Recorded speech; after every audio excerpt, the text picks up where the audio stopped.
Hello, freshman students. My name is Ms. Felicia Dawson Brown. I'm delighted to spend about 30 minutes with you talking about the college student inventory and your specific results. I'd like to first of all, again, congratulate you and welcome you to Elizabeth City State University Viking Pride. I hope for you that your experience here so far has been wonderful, that you are learning a lot, that you are adjusting well, and we look forward to helping and supporting you on your journey towards graduation in 4 years or less. So I'm going to talk a little bit about why we give the college student inventory. We've been giving the CSI since the time that I've been here at the university in 2003, and every freshman class participates in the college student inventory. And for these reasons, it allows us, and it also provides some information to you as well, as it relates to what your academic strengths are and what may pose some challenge for you as a new student here at ECSU. For the areas for which you may experience some challenges, we look forward to making you aware of the resources and the support services to help you to be your very best while you're a student here at ECSU, to connect you to programs. We know that students are successful for a number of reasons, and we know that they sometimes experience challenges for a number of reasons. But our goals are to take the information that is yielded from your completing the CSI and to make available to you those support services and programs that are going to help you forward. And we hope also for you an opportunity to think about what you want your own personal and educational goals to be while you're a student here. So if you are not looking at your actual CSI results, and you may revisit this later, this is a recorded video, and so feel free to reference this video when you have your actual CSI in hand so that you can follow along. So if you're looking at your report, there are 5 components of information that is given, some basic background information, the motivational scales, which we will talk about further, some recommendations for action based on your results, and then there is actually a written interpretation of your scores on the motivational scales. And that information is written to and for you personally. So some of the background information that's included, information that we get to take a look at, of course, are your high school academics and how you perform when you were a high school student. Some family background information that sometimes is helpful and relevant to students while they're here at the university. And then some information about your expectations and your plans forward in terms of a collegiate experience. What degree are you planning to pursue? Are you planning to work while you are a student here? We know that sometimes our students are non-traditional, even though they may be a freshman student. Sometimes students are planning to work off campus. Well, if you're working 20 hours a week and you have a 15 to 18 hour credit load, your work could be impactful to you in terms of how well you're performing academically. And so we might recommend to you for consideration a work study assignment versus choosing to work off campus, where you are able to work and earn money, but you're also able to study while you're working on a particular assignment or site. So the motivational assessments or categories are these. We're going to talk a little bit about academic motivation, and it's broken down into more specific categories, as you will see moving forward.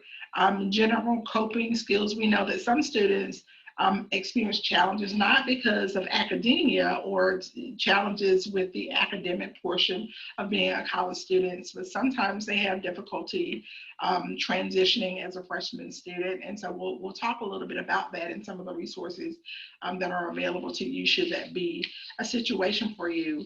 Also on your report, when you are looking at it, and I'll show you a sample near the end, is a category for receptivity to support services. It simply tells us what you are open to, what you are willing to in terms of support, resources, and programming, what you're willing to accept, to look into, to be made available to you. And so we're hoping that you are open and receptive to services that are going to certainly help you forward.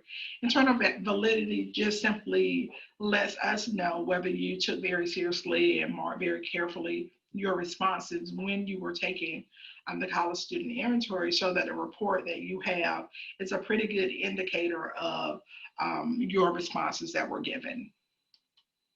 So let's go a little bit further and talk about academic motivation. On your report, it may say student habits versus it used to say study habits. But I want you to take some time and think about, did you have study habits in high school? Or were you one of those students that you could simply go and listen and you were able to manage the tests and quizzes and somehow you managed to do well academically? Well, you may find that as a college student, for example, the reading expectation may be markedly more than perhaps what you may have been accustomed to in high school. And so that may be an adjustment that you have to make. Do you prefer to study with someone, or do you prefer to study alone? These are things for consideration as you develop a plan for yourself in terms of developing good study habits and so that you are doing well academically. Intellectual interest is a category. This is an area where we are most able to know whether perhaps you're an avid reader, that you are interested in what's going on in the world around you. And so I would encourage, if you know that you are a slower reader, that simply means that you may need to take a little more time in terms of scheduling time to make sure you ingest the information that you are required to read, or get a head start on the reading material that's been assigned to you. Then there's a category of verbal confidence. This is an area where we often see students who are very comfortable with those speaking opportunities. They're also very confident with writing papers. This may be an area of strength for you. As you are looking at your actual results, be attentive to the percentile rankings. And so any category for which you are at the 50th or lower percentile may indicate an area for challenge, may suggest that some support resources or programming would be advantageous for you to take advantage of. If you are at the above the 50th percentile, these typically are areas for which are presented areas of confidence, areas of expertise, or areas where you feel pretty confident. And so most students have areas of challenge, and most students have some areas for which they are doing really well. And so as you look at this, think about, is this really reflective of myself? It is a survey, you know yourself better than anyone, but we do encourage you to be open and honest about the results that you see. Most students, it has been my experience, generally say if they have excellent internal validity, that the report is pretty indicative of where they are on these scales. Math science confidence, what were your best and worst subjects in high school? What did you like to do most? Which subjects are you more confident, math or English? Sometimes these are clues for you in terms of if you haven't decided upon a major. There's also the scale of desire to finish college. We know that sometimes students come to us for a lot of different reasons. I know for my freshman seminar class, I really enjoyed reading, why did you come to college? What motivation was that for you? It takes a lot of grit and grind to persist and do well for 4 years. And so you want to be vested on this journey, so that getting in the door is one thing, but getting out is something different. And so we want you to do well. If we know that this is a category for which, you may not be rating really high in terms of that percentile ranking, this may be an area for which you may need a peer mentor. Maybe you can unofficially connect yourselves to someone that you've already met, a professor or someone, or coach, or someone, even staff, who may be encouraging to you on this journey. But for whatever reasons that you have chosen ECSU, we are really happy that you are here. we do investigate a little bit about attitude towards educators because it sometimes provides a frame of reference for students in their expectation about what to expect with college professors. And so typically I have a conversation around how are high school teachers different than college professors. And some of the things I've heard over time is that, high school teachers tend to do a little more hand holding, a little maybe more understanding.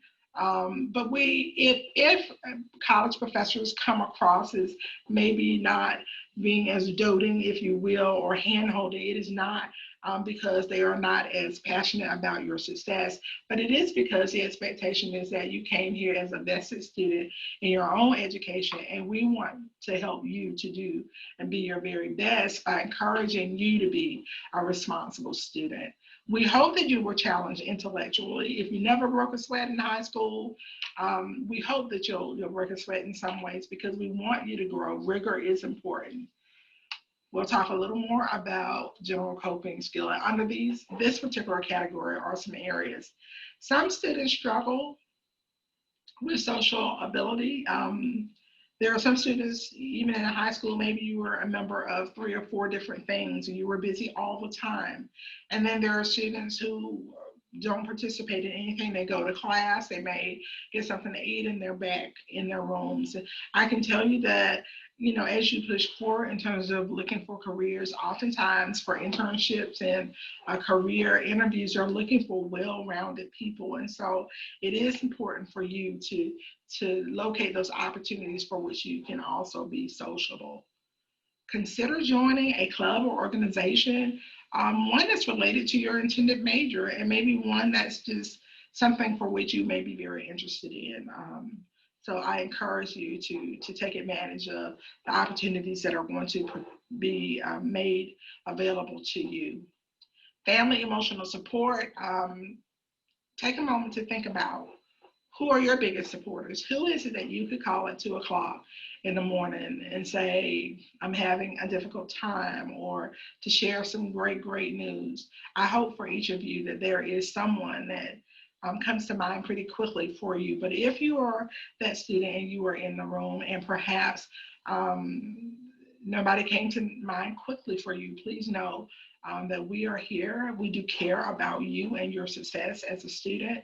And I know that there are some mentor programs that are available to you via student affairs. There's the Champion program, and there's also a sister to sister program that's available through our Dean of Students office. And so if you feel like you need to connect in some ways, that you need those additional supports, please, we encourage you to reach out. Opinion tolerance speaks to your ability to be open-minded about differences that you will see and hear and experience. Part of being a scholar is your ability to think critically. We've recently talked about that in freshman seminar as well. And so we encourage you to not leave this university the same way perhaps you came. And if you are that person that's kind of been a little closed-minded, you've taken a view and you don't want to move or budge on it, I challenge and encourage you to be open to ideas that may be very different from what you already know. Doesn't mean that you change your standards and values, but it means that you're willing to be open and tolerant of differences as a scholar.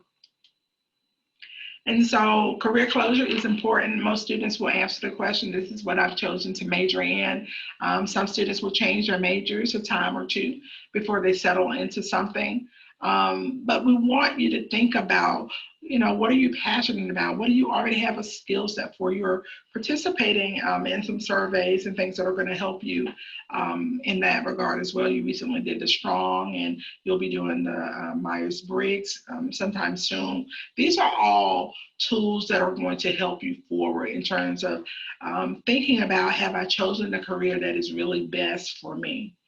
Sense of financial security. Many of our students, many people in this room may be on financial aid. There are people who are out of state who pay additional dollars to sit and be in a space, whether that's virtually or in a physical classroom setting. So however it is that your education is being financed, we do encourage you to seek out um, opportunities that are going to help to supplement your education if you are not sure about how next semester is going to be paid for, or if you're a really good student and you feel like you should be or could be eligible for some scholarships, please seek out those opportunities for yourself as well. So this part of your um, CSI report really indicates, are you open to receiving services? If the indicators were such that recommendations are being made for you in these different categories, it speaks to whether you are open or not, or how open you are or not to receiving services in given areas. And so, are you open to seeking help? If you're met with a challenge, please, and I encourage you, um, ask, inquire. You have amazing freshman seminar teachers. You have amazing instructors. If you are not sure, ask someone. Personal counseling, some people may see on their report that, I don't think I need counseling, so your receptivity to those services may be low. And then other people may be, I know I may need some additional supports while I'm here.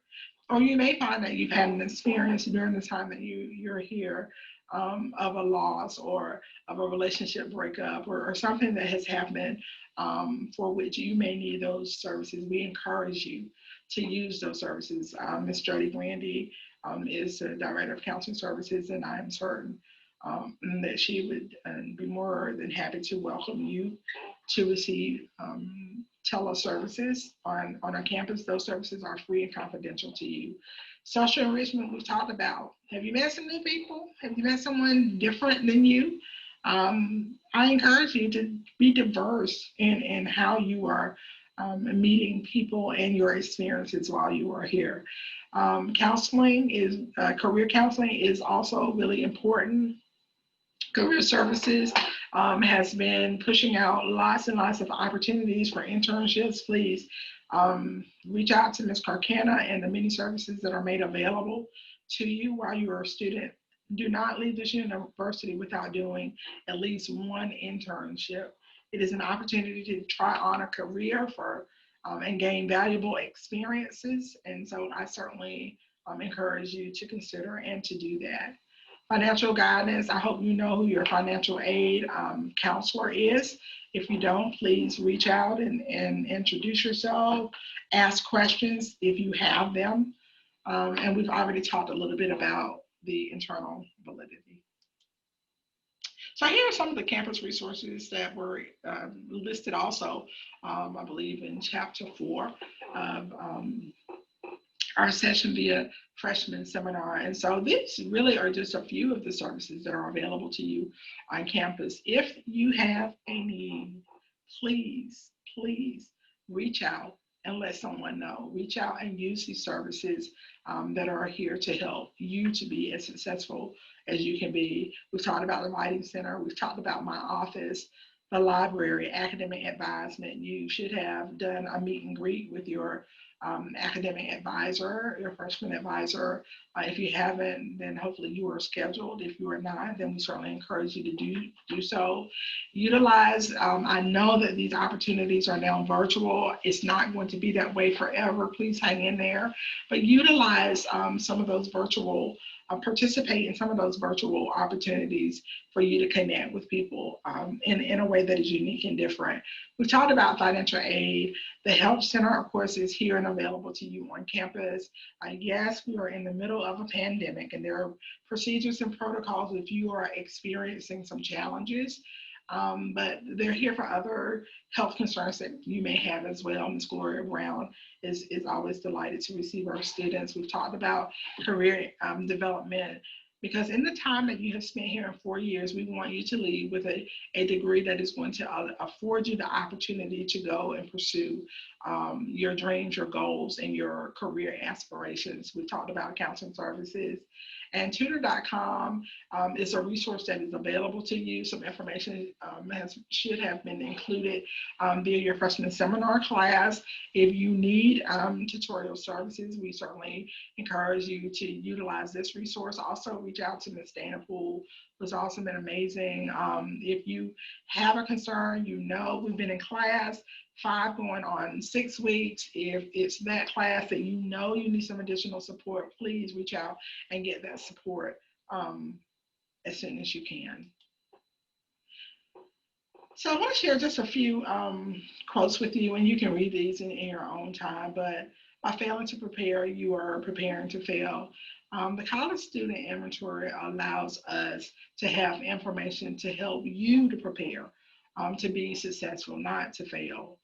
All right. And so I hope for you that this really wasn't just busy work for you to do. We are actually using the information that we are going to gather from you as a cohort to try to provide a program that is going to help you not to fail, but to be as successful as you can be going forward. Okay, I'm going to stop sharing this, and let's see. I want to show you.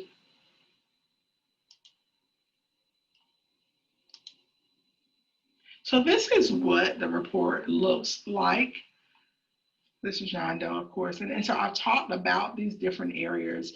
You're going to get one for you, and you should have already seen this. I hope that you took the time to read through and paid attention to the recommendations that were made for you, that you took some time to actually read the different categories as it relates to your academic motivation, right? And the comments that are specific to you.